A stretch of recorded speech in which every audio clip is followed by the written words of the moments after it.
बिस्मिल्लाहिर्रहमानिर्रहीम। अस्सलाम वालेकुम नाज़रीन, मैं हूं डॉक्टर काशिफ मलिक और आप देख रहे हैं पाकिस्तान 360।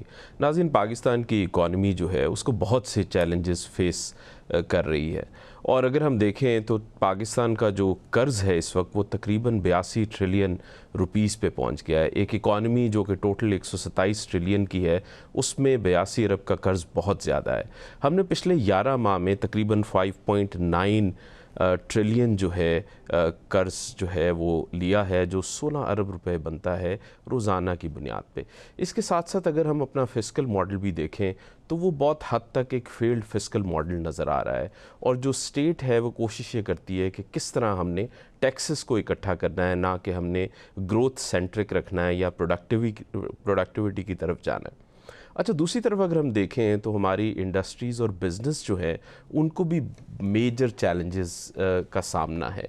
पिछले साल अगर हम देखें तो ऑटो सेक्टर ने आउट परफॉर्म किया जो लार्ज स्केल मैन्युफैक्चरिंग का था, लेकिन जो ऑटो पॉलिसी थी वो 30 जून 2026 को एक्सपायर हो गई। असूल तो ये था कि 1 जुलाई को वो पॉलिसी आ जाती ताकि जो एग्जिस्टिंग प्रोड्यूसर्स हैं उनको ये क्लैरिटी मिल जाती कि किस तरफ जो है वो अगले 5 साल की डायरेक्शन है और प्रोडक्शन जो है वो किस तरफ आगे जाएगी। आज इन्हीं दोनों मेजर इश्यूज़ पे हम बात करेंगे। हमें दो बहुत अहम मेहमानों ने ज्वाइन किया है। डॉक्टर अली सलमान हैं, आप सीईओ हैं प्राइम इंस्टीट्यूट के, और डॉक्टर इकराम हैं जो कि इकोनॉमिस्ट हैं और टैक्स एक्सपर्ट हैं। हम डॉक्टर इकराम साहब से स्टार्ट करते हैं। डॉक्टर साहब, आपका मैं आर्टिकल पढ़ रहा था रिसेंटली, आपने बड़ा अच्छा आर्टिकल लिखा जिसमें आपने डेट सस्टेनेबिलिटी की बात की और जो फेल्ड फिस्कल मॉडल है उसकी बात की कि पाकिस्तान में किस तरह जो है वो कर्ज़ जो है वो चढ़ता जा रहा है और बहुत सी बोरोइंग जो है वो की जाती है एक्सपेंडिचर और डेट सर्विसिंग के लिए। तो आपके ख्याल से कितना मुश्किल है इस मॉडल से बाहर निकलना इन हालात में? जी, बहुत शुक्रिया। सबसे पहले तो ये देखना होगा कि गवर्नमेंट सारे बैंक से जैसे इस आर्टिकल में भी स्टेट बैंक की रिपोर्ट का तज़किरा करते हुए कहा कि 7 बिलियन पर डे का उन्होंने इजाफा किया है ये पिछले साल में। जी अब जी। जब हुकूमत खुद इतने नोट छाप रही हो और फिर कर्जा लिए चली जा रही हो और डेट सर्विसिंग के लिए ही टैक्स जो है वो हम पे लगाए, और वो भी जो एग्जिस्टिंग लोग हैं और जो एग्जिस्टिंग जो थोड़ी बहुत हमारी प्रोडक्टिव कैपेसिटी वाले जो लोग बच गए हैं उनको ही आप ओवर टैक्स करेंगे, तो ये तो पूरा इकोनॉमी का मॉडल ही हमने अपना खराब कर दिया है। इससे पहले भी मैंने एक सीरीज लिखी थी कि जो पाकिस्तान का इकोनॉमिक मॉडल जो है वो नया कैसे रीथिंक होना चाहिए।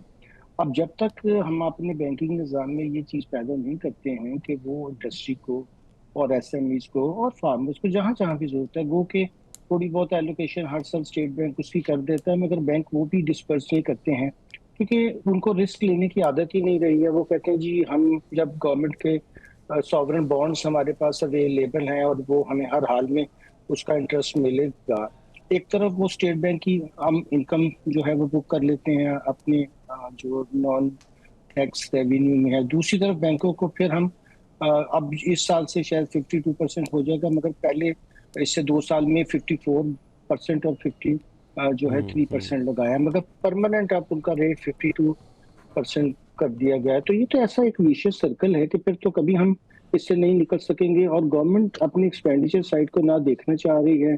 अब 16 साल के बाद भी हम ये बात कर रहे हैं कि जो 18वीं तरमीम के अंदर कहा गया था कि ये आप इसको गवर्नमेंट के साइज को, जाहिर है जो 19 मिनिस्ट्रीज तो क्लियरली डिवॉल्व होनी थी वो सेंटर में भी रख छोड़ी हैं हमने, सेंटर में और चीजें बढ़ा दी हैं। सूबे भी खैर उससे कोई ज्यादा मुबर्रा नहीं है कि उन्होंने 30 की गवर्नमेंट नहीं बनाई है। तो ऊपर से लेकर नीचे तक अब हम यही काम कर रहे हैं कि सिवाय इसके कि हम प्रोडक्टिव कैपेसिटी को ओवर टैक्स करें और हुकूमतें अपना ओवर एक्सपेंड करती रहें और ऐसे ऐसे सूबे बनाते रहें जिनका कोई ताल्लुक भी हमारी प्रोडक्टिव कैपेसिटी से ना हो। और अगर हम इंडस्ट्रियलाइजेशन का हमारा डी इंडस्ट्रियलाइजेशन बल्कि कहना चाहिए यही हाल रहा, तो फिर तो हम आने वाले दिनों में और ज्यादा मुसीबत में जी होंगे। जी। तो अभी भी जरूरत है कि पाकिस्तान एट 100 का ख्वाब जो है कि वो कैसा सेल्फ रिलायंट हो, उसके लिए सोच विचार किया जाए और तबादला ख्याल किया जाए। जी, मैं डॉक्टर अली के पास आऊँगा। डॉक्टर अली, इंडस्ट्री और बिज़नेस जो है वो एक मेन चैलेंजेस फेस कर रहे हैं। हमने पिछले फिस्कल ईयर में देखा लार्ज स्केल मैन्युफैक्चरिंग तकरीबन को 6.5% से ग्रो की है, जो कि अगेन बहुत ज़्यादा तो नहीं है, लेकिन इसमें एक मेन बड़ा कंट्रीब्यूशन जो था वो ऑटो सेक्टर का था।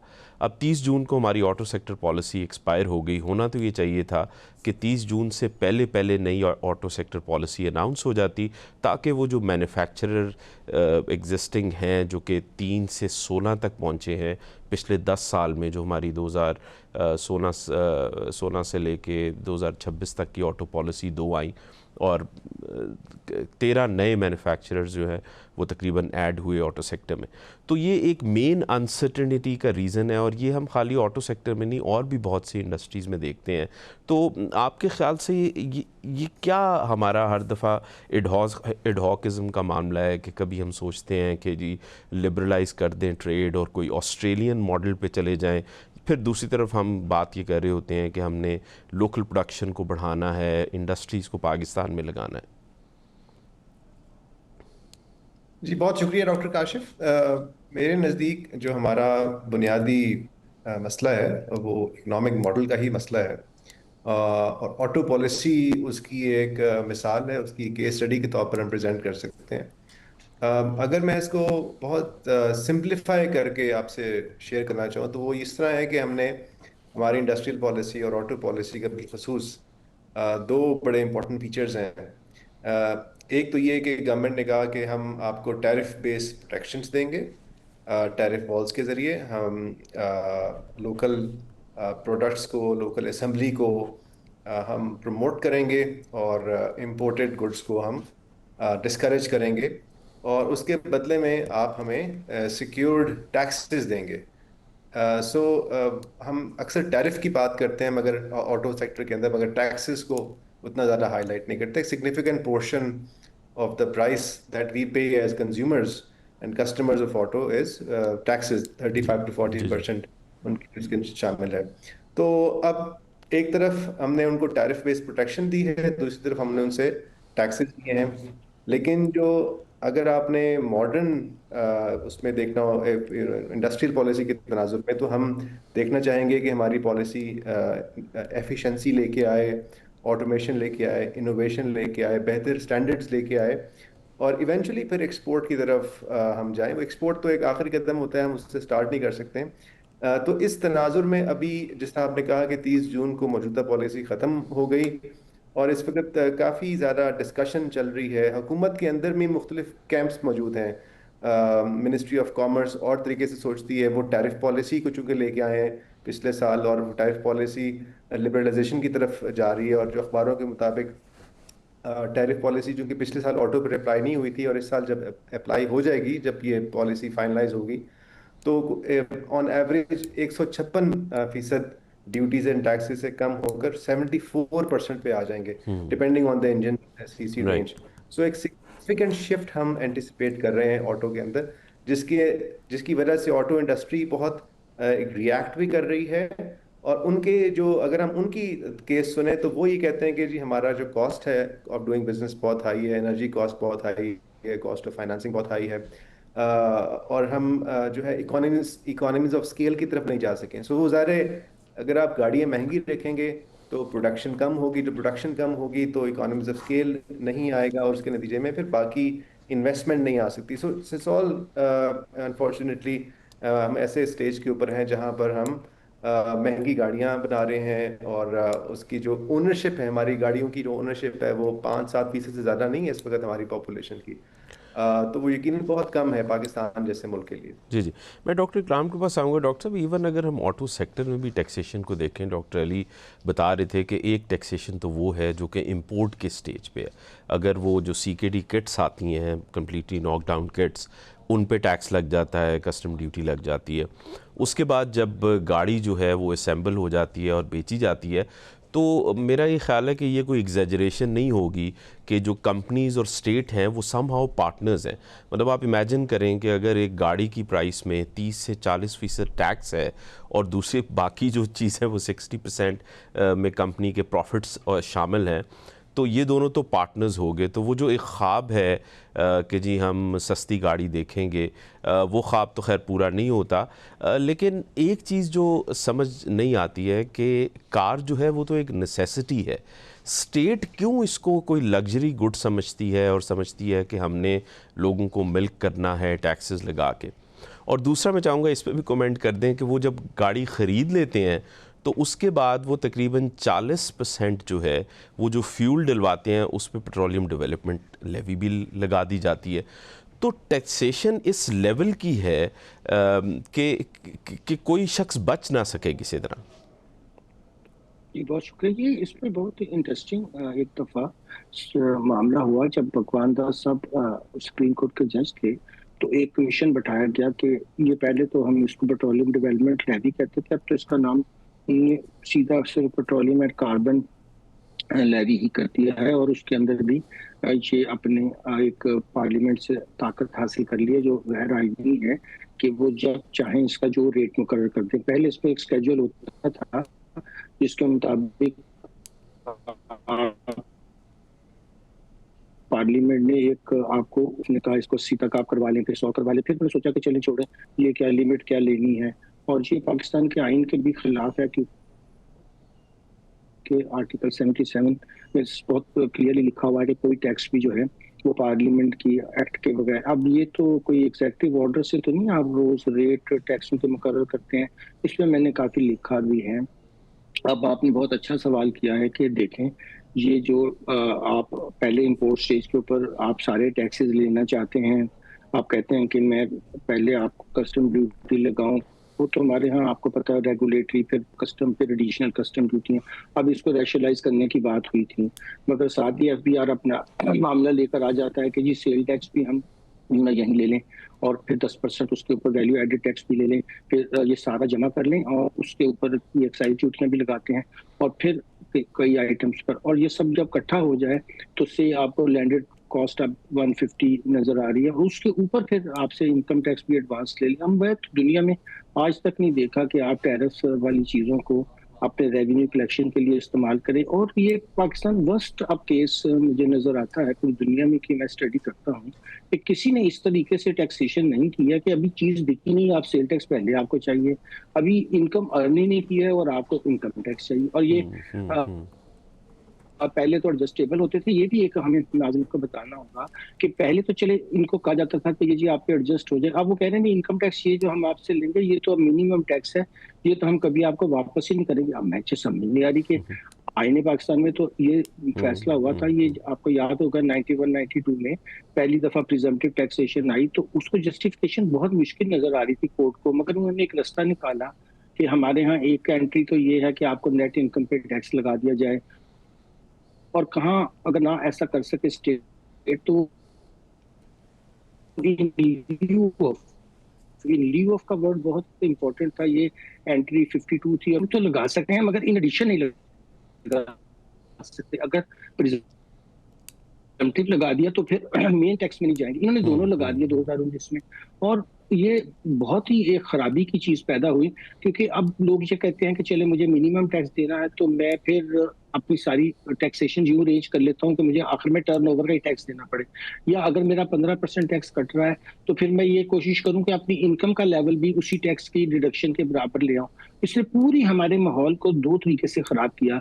एक तो आपको जब आपने फर्स्ट स्टेज के ऊपर इतने टैक्स लगाए तो कोई बंदा पहले आउट ऑफ पॉकेट होके 100 रुपए की चीज मंगवाए और आपको 70 रुपए कहाँ से ला कर दे, तो उसने कहा मैं अंडर इनवॉइसिंग करूंगा। अभी चाइना की लेटेस्ट स्टडी भी मैंने देखी है, ख्याल था कि शायद अब इंफॉर्मेशन एक्सचेंज हो रही है, मगर वहां पे भी ये मामला है कि वो $5 बिलियन का फर्क आ रहा है हर साल तकरीबन एवरेज। वो कहते हैं कि हमने 5 बिलियन यानी कि जो आप समझ ले अगर उन्होंने हमें 10 की या 12 की तो वो उनके कागजों में अगर 12 होती तो हम उसको 7-8 दिखा रहे होते। इसका मतलब है कि इतनी हैवी लेवल पर एक कंट्री के साथ आपकी अंडर इनवॉइसिंग है। इससे तो फिर पहले दिन से ही आपने इनफॉर्मल इकोनॉमी का आगाज कर दिया। अब जाहिर है जो बंदा एक चीज को हाफ प्राइस के ऊपर लगवाएगा किताबों में तो वो फिर रखेगा भी उसको उसी तरह। जी जी। और इसके बाद फिर ये सारी टैक्सेस एक्यूमुलेट होकर एंड पे तो पास ऑन हुए उस कस्टमर पे जिसको आप ऑन पे गाड़ियां बेच रहे हैं। अब मैं हैरत की मुझे बात है कि जब वो 15-20 गाड़ियां बुक करवाता है, तो एफबीआर को सामने नजर आ रहा है कि ये फाइलर भी नहीं है और ये एक्स्ट्रा टैक्स दे रहा है, क्योंकि उसका मकसद तो ये है कि उसको 50,000 पर कार के ऊपर ऑन मिल रहा है। वो लेगा तो सारे टैक्स मुझ पे पास ऑन कर देगा और आप पे पास ऑन कर देगा। बजाय हम अच्छी पब्लिक ट्रांसपोर्ट बनाते, जो हमने बिलियन नहीं ट्रिलियन की, बल्कि उन्होंने स्टडी की भगवंत दास साहब ने कि हमने पिछले 30 साल में कोई 1 ट्रिलियन से ऊपर की उस वक्त तक, ये बहुत पुरानी बात थी। अब तो खैर माशाल्लाह हम जी जी 1.5 ट्रिलियन पिछले साल की, साल टारगेटिंग पेट्रोलियम लेवी का 1.7 ट्रिलियन है। तो इसका क्या मतलब होगा कि हम तो कभी भी इस विशेष सर्कल से निकल ही नहीं सकेंगे। ये जी जी। अच्छा सिर्फ और डॉक्टर साहब, सिर्फ मैं आपके रियासत ने पास ये आता काम हूँ, पकड़ा है कि मैं डॉक्टर अली के पास आऊँगा। अच्छा डॉक्टर अली, आप बात कर रहे थे इकॉनमीज़ ऑफ स्केल की। देखें, हमारी जो मार्केट है, पिछले पूरे साल में हमने 2.5 लाख गाड़ियाँ बेची हैं। आप किसी भी कंपेरेबल कंट्री की मार्केट को कंपेयर करेंगे, फिलीपींस, थाईलैंड, तो वो तो 500,000 700,000 गाड़ियाँ बिकती हैं। दूसरी तरफ आप देखें कि स्टेट बैंक ने जो फाइनेंसिंग है उस पर कैप लगाया हुआ है 3 मिलियन का। तो एक तरफ आपने फाइनेंसिंग का कैप लगाया हुआ है, दूसरी तरफ जो है वो आप इंतहाज से ज़्यादा टैक्सेस लेते हैं, और फिर आप इंडस्ट्री से ये गिला करते हैं कि आप स्केल पे क्यों नहीं जा रहे, आप अपनी जितनी इंस्टॉल्ड कैपेसिटी है उस पे गाड़ियाँ प्रोड्यूस क्यों नहीं कर रहे। जी, एक तो मैं इसमें एक इजाफा मैं करना चाहूँगा कि जो हम वो पेट्रोलियम डेवलपमेंट लेवी की बात कर रहे थे, तो इसमें जो आईएमएफ की जो लेटेस्ट रिपोर्ट है उसने इसको आइडेंटिफाई किया है कि पाकिस्तान में petroleum sector most heavily taxed है। हम 166% टैक्सेस हैं पेट्रोलियम के अंदर, जो हम्म आईएमएफ रिपोर्ट ने हाईलाइट हम्म। किया है। सो इसमें तमाम किस्म के टैक्सेस शामिल हो जाते हैं। अब हम आते हैं इंडस्ट्री की तरफ। देखें, जब आप इंडस्ट्री को प्रोटेक्शन देंगे, पिछले 50-60 साल में हमने दिए रखी है, तो इंडस्ट्री के पास भी कोई इस तरह का इंसेंटिव नहीं रह जाता कि वो इनोवेशन की तरफ और कॉस्ट कटिंग की तरफ और वो बेहतर एक प्रोडक्ट क्वालिटी की तरफ जाए। सो ये एक तरह से जो भी इंडस्ट्रियल एक्शन है, आउटकम है, वो पॉलिसी का रिस्पॉन्स होता है। अगर इंडस्ट्री प्रॉफिट को मैक्सिमाइज करने की कोशिश करेगी उसी उन्हीं कंस्ट्रेंट्स में जो कि गवर्नमेंट ने प्रोवाइड की हुई है। इसके अलावा हमारे जो इंटरनेशनल एग्रीमेंट्स थे, जो जापानीज कंपनीज थी, उनकी तरफ से भी ये लिमिटेशन रही है कि आप एक्सपोर्ट नहीं कर सकते हैं। और अगरचे रिसेंट ईयर्स में हुकूमत ने काफ़ी इसके ऊपर हाईलाइट किया है कि जी आप जो मेजर हमारी कंपनीज हैं वो कुछ एक ख़ास परसेंटेज उसका ज़रूर एक्सपोर्ट करें, जिसमें हमें कोई कामयाबी नहीं मिली है।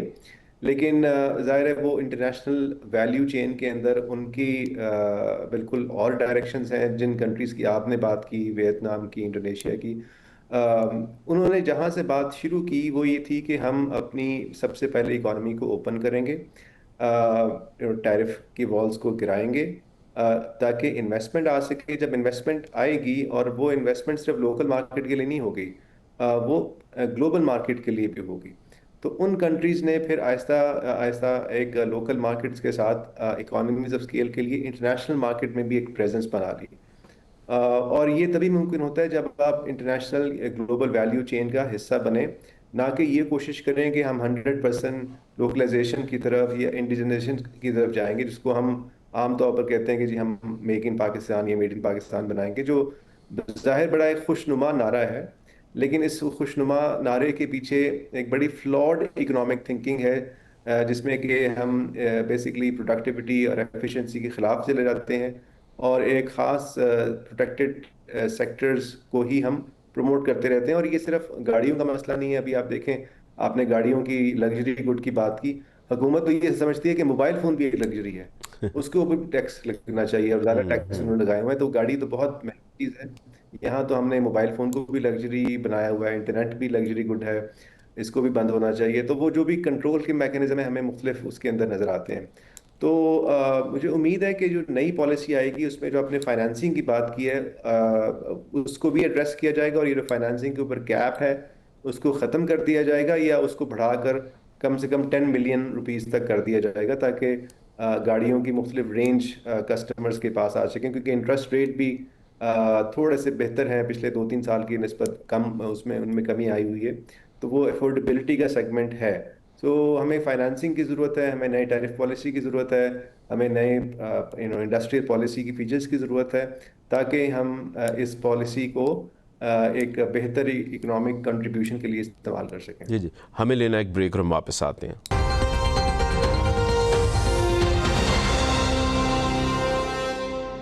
वेलकम बैक नाज़रीन। अच्छा, वैसे डॉक्टर साहब, मैं डॉक्टर इकराम को आसान, डॉक्टर साहब बड़ी कॉन्ट्रडिक्शन है पॉलिसी में। एक तरफ स्टेट ये कहती है जी कि हमने ग्रीन एनर्जी को इनकरेज करना है, हमने पेट्रोल से दूर जाना है, फिर वो क्या अभी रिसेंटली IMF का भी पुश था इस पे कि आप जितनी भी गाड़ियाँ हैं, चाहे वो हाइब्रिड हैं, प्लग इन हाइब्रिड्स हैं या EVs हैं, उन पे भी टैक्स का जो रेट है वो 25% तक ले जाएं या 18%, जो 1800 से नीचे है। दूसरी तरफ जो पेट्रोलियम की हैं, खैर उन पे वो कार्बन टैक्स की भी बात हो रही है, जो पॉलिसी अभी अंडर डिस्कशन है। तो एक तरफ स्टेट जो है वो EVs और उन पे टैक्स जो है 25% करना चाह रही है। अच्छा, जो लोग आइस इंजन ले लेते हैं वो फिर पेट्रोल डलवा के गवर्नमेंट को टैक्स देते रहते हैं। तो ये तो पूरे की पूरी ग्रिप की हुई है इन्होंने कि कंज्यूमर जैसे ही किसी क्या नाम है गुड की तरफ जाएगा, उसको आगे टैक्स ही मिलेगा। ये बहुत एक बुनियादी सवाल है कि जब पेट्रोलियम लैरी आई तो ये मार्च 24 में इन्होंने सेल टैक्स को जीरो कर दिया। अब सूबों को उसमें से 57.5% शेयर मिलना है। आप किस लिहाज से, किस कानून के तहत और किस आईनी फिक के तहत ये जीरो करते हैं आप, ताकि उनको इस शेयर से आप जो है वो महरूम कर सकें। और उसके बाद आपने जो पेट्रोलियम लैवी लगाई है, जो अब लेटेस्ट मैंने जो IMF का देखा था, तो उन्होंने कहा था जी आप 70 रुपए से कम नहीं लगाएंगे, और कार्बन भी 2.5, फिर इम्पोर्ट स्टेज का टैक्स भी लगा लें। चलिए, अगर सिर्फ हम लैवी पर ही रहें तो आज जो पेट्रोल की रेट है उसमें भी ये 38%। अब ये तो कोई तरीकाकार नहीं है कि आप 18 की बजाय 36%, तो ये जो आप हमसे ऊपर टैक्स ले रहे हैं, ये किस सिलसिले में ले रही है स्टेट? जाहिर है वो ये रेट तो फिर 200 से कोई 200 रुपए में आ जाता, मगर चूंकि टारगेट 1.7 तय आ गया है, तो हर हाल में अब उन्होंने चाहे कुछ भी प्राइस हो, ज्यादा तो कर देंगे मगर 70 रुपए से तो कम नहीं कर पाएंगे। ये तो लिख कर दे दिया IMF को।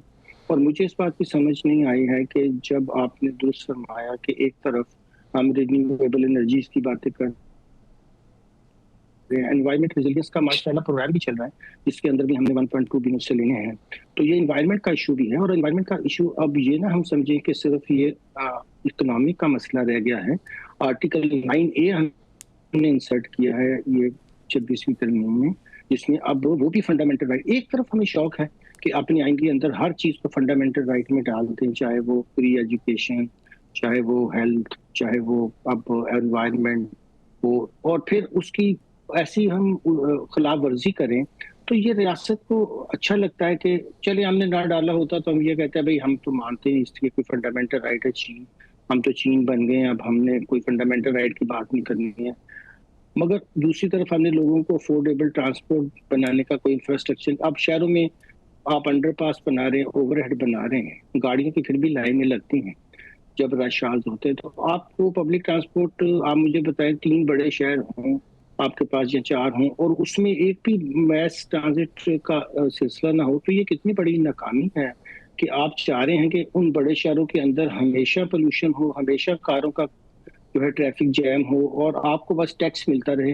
तो फिर हम ये कह सकते हैं कि इस रियासत का मसला ना तो कोई इकोनॉमिक पॉलिसी है, ना कोई इसका मसला कोई पैदावार बढ़ाना है, ना लोगों की हालत बेहतर करना है, बल्कि एक ही है कि किस तरह एक्सट्रैक्शन करनी है।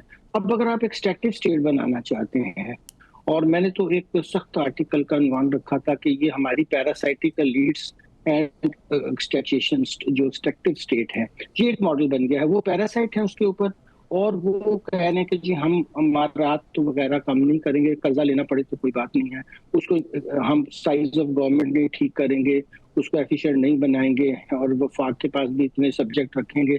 जबकि ये तो हमारे डॉक्यूमेंट में शुरू में यही झगड़ा था कि जब कायदे-ए-आज़म ने कहा कि हमारा सेंटर वो नहीं होगा जो और दो चाहते हैं कांग्रेस के, हम तो सिर्फ 4 सब्जेक्ट रखेंगे जिसमें दफा होगा, करेंसी होगी, फॉरेन अफेयर्स होगा और सिर्फ कम्युनिकेशन होगी, बाकी हम डिसेंट्रलाइज करेंगे। वो कहाँ, वो हमारे सारे मॉडल गए जो एक थिंकिंग शुरू में थी।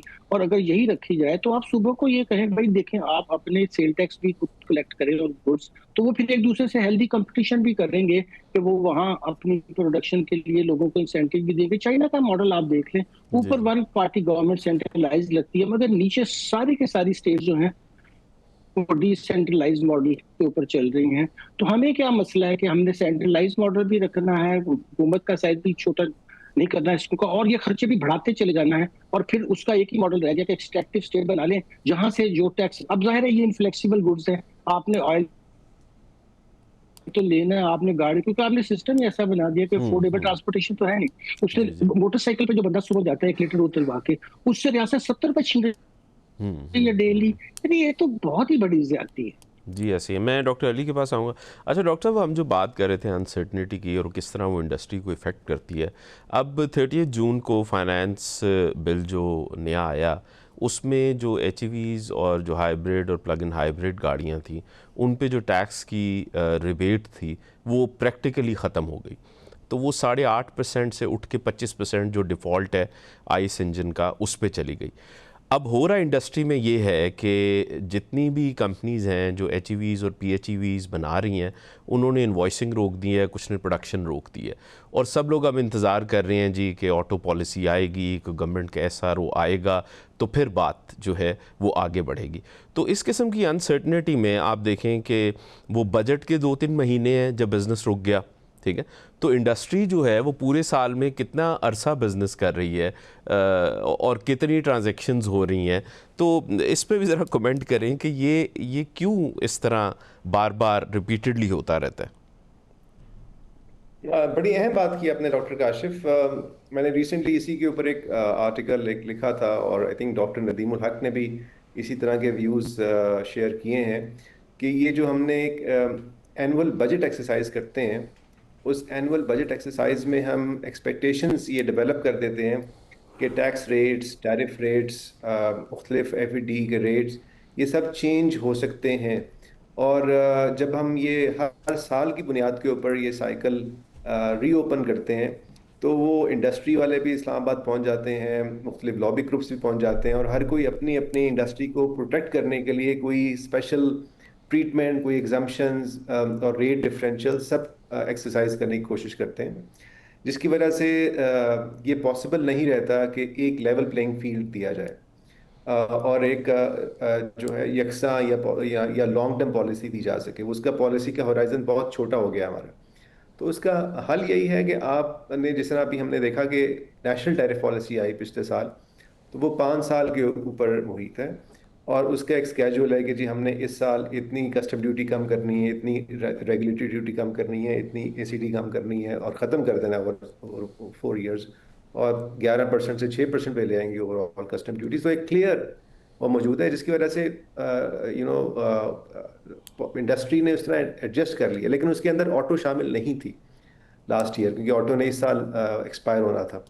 तो उम्मीद है कि हम अगले और जो भी हुकूमत उसमें अनाउंस करे, उसमें ये क्लैरिटी के साथ आ जाना चाहिए कि ये टैक्स स्ट्रक्चर होगा। और मेरा जो ज़ाती ओपिनियन है वो ये है कि हमें टैक्स पॉलिसी के ज़रिए लोगों की चॉइसेस को मुतासिर नहीं करना चाहिए। हमें एक मॉडरेट लेवल के ऊपर टैक्सेस को लगा देना चाहिए, और फिर ये कि अगर लोग आइस की तरफ जाते हैं, एचई की तरफ जाते हैं, पीएचई की भी तरफ जाते हैं, वो लोगों की चॉइस है। क्योंकि जब भी आप इसको चेंज करने की कोशिश करते हैं एक तरफ, तो ख़तरा ये होता है कि अगले साल पलड़ा दूसरी तरफ झुक जाएगा, और फिर वो पॉलिसी की डायरेक्शन और हो जाएगी, जिस तरह अभी आपने जिसके तरफ इशारा किया। क्योंकि हमारे यहाँ पॉलिसी माइंडसेट ये है कि आपने हर साल आपने इसमें टिंकरिंग करनी है। तो हमें ये बात करनी चाहिए कि जब ऑटो पॉलिसी आए तो उसमें अगले 5 साल का या 10 साल का एक क्लियर रोड मैप मौजूद हो, ताकि जो उसमें इन्वेस्ट कर रहे हैं वो उस यकीन से इन्वेस्ट करें कि उनका जो कॉस्ट स्ट्रक्चर है वो ये होगा, और हुकूमत भी अपनी जो टैक्सेशन की प्लानिंग है वो बेहतर तरीके से कर सके। जी जी डॉक्टर साहब, देखिए ना कि हमें अब बिलियंस ऑफ डॉलर्स की इन्वेस्टमेंट है, BYD अपना प्लांट लगा रहा है और कितनी और कंपनीज़ हैं जिन्होंने बिलियंस ऑफ रुपीज़ की पाकिस्तान में इन्वेस्टमेंट की है, और ज़्यादातर जो इन्वेस्टमेंट हो रही है स्पेशली चाइनीज़ कंपनीज़ की तरफ से, वो तो ज़्यादातर है ही क्लीन एनर्जी की तरफ, जो कि हमारी रिलायंस कम करेगी पेट्रोलियम पे, जो कि हमारा 1/3 ले जाता है इंपोर्ट का। लेकिन at the same time government वहाँ से उनको डिस्करेज कर रही है, इधर से जो पेट्रोलियम डेवलपमेंट लेवी कमा रही है। हमें लेना एक ब्रेक और हम वापस आते हैं।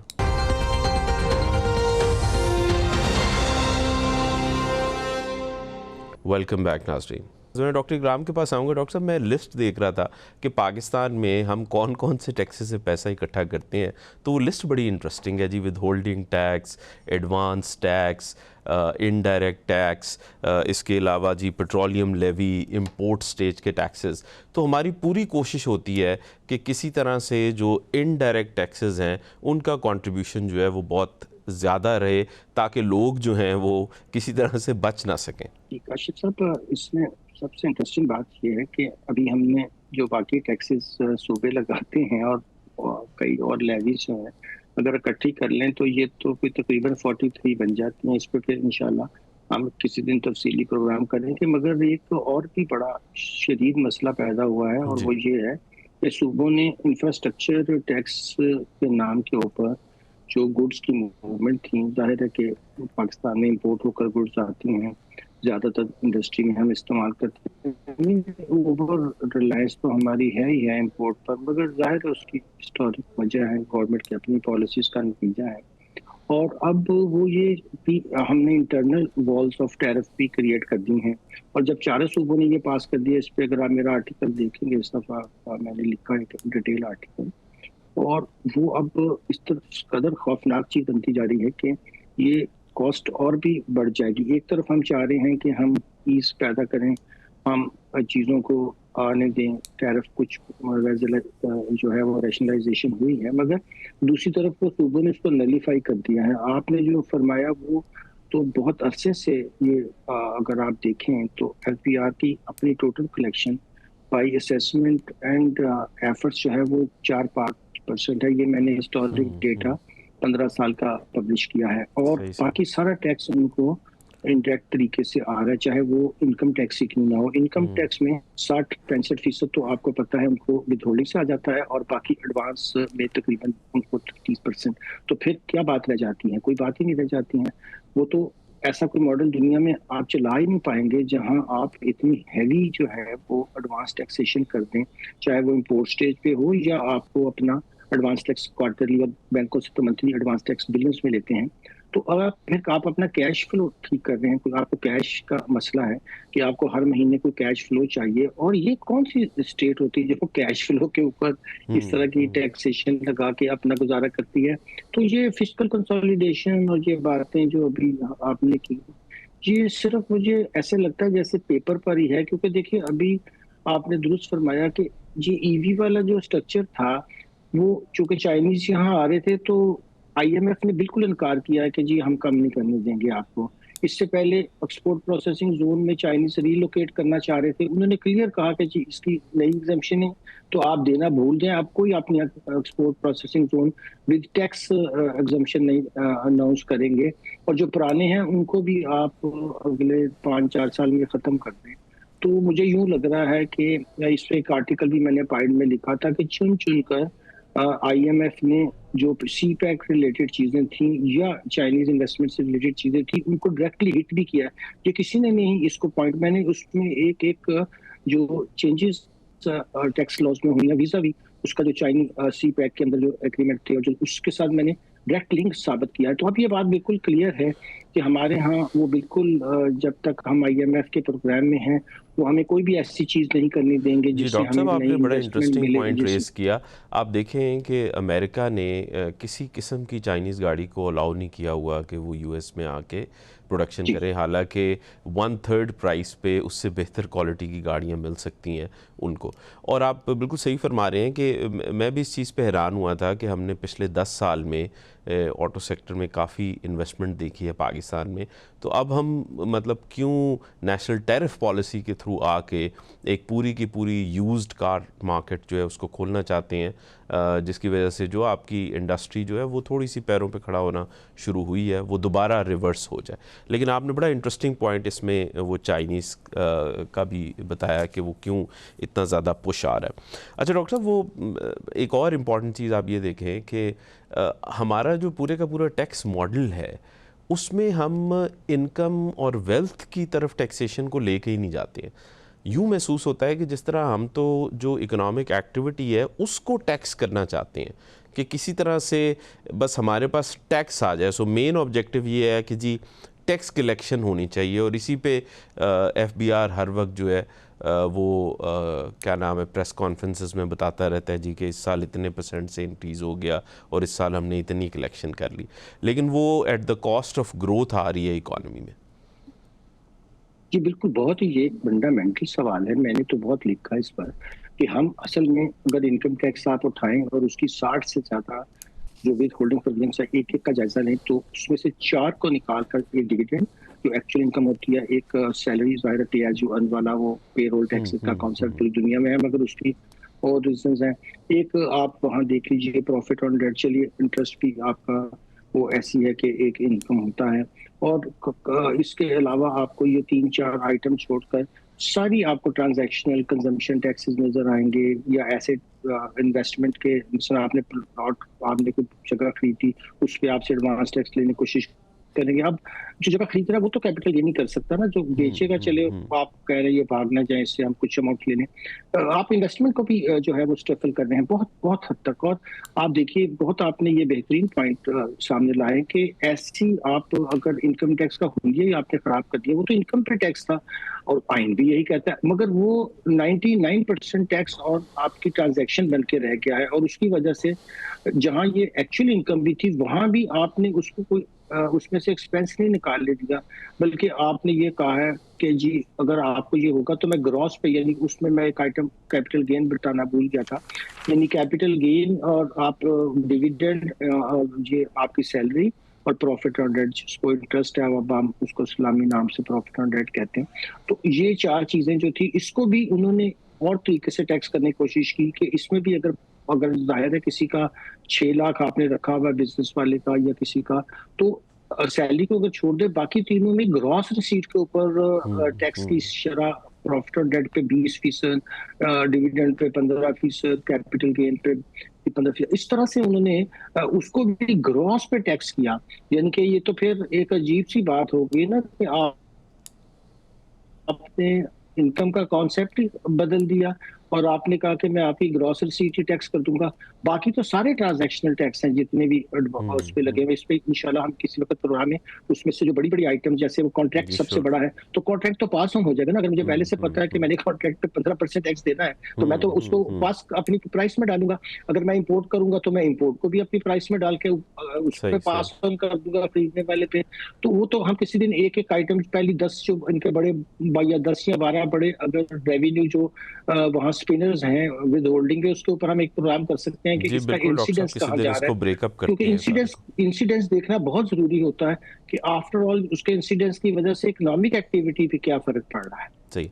अच्छा, दूसरा डॉक्टर साहब, आपने देखा होगा कि बहुत से डॉक्यूमेंटेड बिजनेसेस को इतना ज़्यादा वॉल के साथ लगाया है स्टेट ने कि वो इतना ज़्यादा अनडॉक्यूमेंट बिजनेसेस का बोझ उठाते रहे हैं कि बहुत सी मल्टीनेशनल्स जो हैं वो पाकिस्तान से जाना शुरू हो गई, और उसकी वजह से ज़ाहिर बात है एक जो फॉरेन डायरेक्ट इन्वेस्टमेंट है वो बहुत ज़्यादा इफ़ेक्ट होती है अगर कोई भी मल्टीनेशनल जो है वो पाकिस्तान से बिज़नेस जो है रैप अप करके जाती है। तो ये कॉस्ट कर रहा है हमें हर तरफ से, मतलब हम लोग मेन टारगेट करते रहते हैं कि किसी तरह एफडीआई पाकिस्तान में आए, SIFC का भी बनाने का एक बड़ा मकसद यही था, लेकिन वो मकसद अचीव नहीं हो पा रहा। जी बिल्कुल, आप तो देखा होगा कि SIFC के जो जर्नलिस्ट थे उन्होंने भी सरफराज, शायद मतलब नाम अगर से याद है, तो उन्होंने पाकिस्तान बिजनेस स्पॉन्सर में तकरीर करते हुए यही कहा कि हम तो जब तक टैक्सेस हम अपने रैशनलाइज नहीं करेंगे तो दुनिया में कॉर्पोरेट के ऊपर कम टैक्स लगाया जाता है, और फिर जाहिर है अगर आप कोई चाहते हैं कि एक्यूमुलेशन ऑफ वेल्थ हो रही है तो आप उसके लिए कोई और तरीके से टैक्स लगा लेते हैं, मगर इकोनॉमी को तो हर कोई अपनी जो है प्रोडक्शन को, एम्प्लॉयमेंट को और दुनिया में कंपटीशन में रहने के लिए ये तो जरूरी करता है कि वो, अब मैंने कहीं भी नहीं देखा कि इस वक्त एवरेज अगर आप रेट निकाले तो पूरी OECD सारी इसकी रिपोर्ट छापता है, यू का रेट भी आप देखें तो 25% से एवरेज आ गया हुआ है कॉर्पोरेट का। इर्द गिर्द भी देखें तो यही हाल है। हमने ये जो 29 रखा है इसके ऊपर सुपर टैक्स, फिर इसके ऊपर आपको पता है वर्कर वेलफेयर, और फिर वो भी कुछ वर्कर वेलफेयर नहीं होती, और वर्कर प्रॉफिट पार्टिसिपेशन, ये किस मायने में बने थे कि आप वाकई लेबर वेलफेयर कर रहे थे। अब तो ये ईओबी ने बड़े बड़े पत्थर बना लिए, अपना पैसा रियल स्टेट में लगा दिया। वर्कर्स को कौन सी सहूलत हासिल हो रही है, उनको कौन सी हमने यूनिवर्सल पेंशन दे दी है, उनको कौन से हमने कोई फ्री हेल्थ एजुकेशन दी, और ये वैसे भी अब प्रोविंशियल सब्जेक्ट हो गए हैं। तो आप बिला वजह ये चीजें लगाकर और उसको मामला को और खराब कर रहे हैं। आपने बहुत दुरुस्त तरफ इशारा फरमाया। मैं अभी टेक्सटाइल की केस स्टडी कर रहा था, तो वो बड़ी कंपनियां 2-3 जो 500 मिलियन से ऊपर की जो है वो लेकर आती हैं हर साल डॉलर में, तो ज्यादा नहीं है पाकिस्तान में, मगर वो एक्सपेंशन इसलिए नहीं, क्या करना तो बहुत दूर की बात थी, वो आगे इसलिए नहीं चल पा रही है कि 60% उनके ऊपर इस वक्त टैक्स का इंसिडेंस है। तो उन्होंने मुझे कहा कि आप बताइए 60% में हम अपने आप को सरवाइव भी कर जाए तो बहुत बड़ी बात है, चाहे जाए कि आप हमसे एक्सपेंशन की तवक्को करें। और चाइना लगाना चाहता था यहाँ रीलोकेट करके, ताकि वो अमेरिकन टैरिफ को जो है वो काउंटर कर सके, मगर हमारे अपनी पॉलिसीज की वजह से वो अपॉर्चुनिटी भी खो बैठे हैं। जी जी, थैंक यू डॉक्टर साहब फॉर जॉइनिंग। नाज़रीन, पाकिस्तान को हर तरफ से चैलेंजेस का सामना है। हमारी इकॉनमी में एक हमारे टैक्सेस बहुत ज़्यादा हैं जिसकी वजह से बिज़नेस और इकनॉमिक एक्टिविटी रुकती है। दूसरी तरफ जो गवर्नमेंट की एडहॉकिज़म है, स्पेशली वो इंडस्ट्रियल पॉलिसी हो, या अगर हम देखें कि अभी तक ऑटो पॉलिसी भी नहीं आई, उसकी वजह से भी बिजनेसेस जो हैं वो बहुत ज़्यादा सफ़र करते हैं। हमें अपने पॉलिसी लेवल पे जाके चीज़ों को फिक्स करना होगा और हमें इकनॉमिक ग्रोथ लेके आनी होगी, और जिसकी वजह से फिर हम टैक्सेस जो हैं वो इकनॉमिक एक्टिविटी पे ना लगाएं बल्कि इनकम और वेल्थ पे लगाएं। इंशाल्लाह अगले प्रोग्राम में फिर मुलाकात होगी। अल्लाह हाफ़िज़।